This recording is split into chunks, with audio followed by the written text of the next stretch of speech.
gone in for a dip, but unfortunately I've got a flat on one of my water wings. Now part 2 is looking rather big.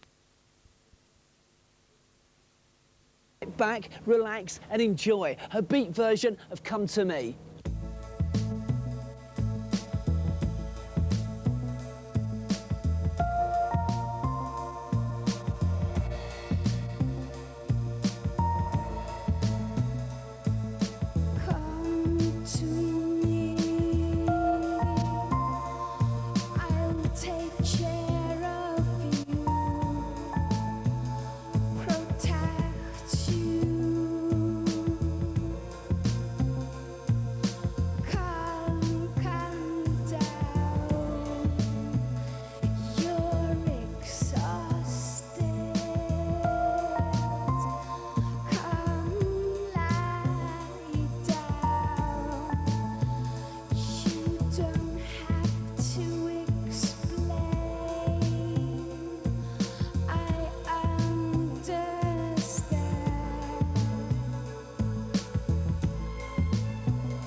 How can things look any rosier for a band when cats like R.E.M's Michael Stipe are walking around?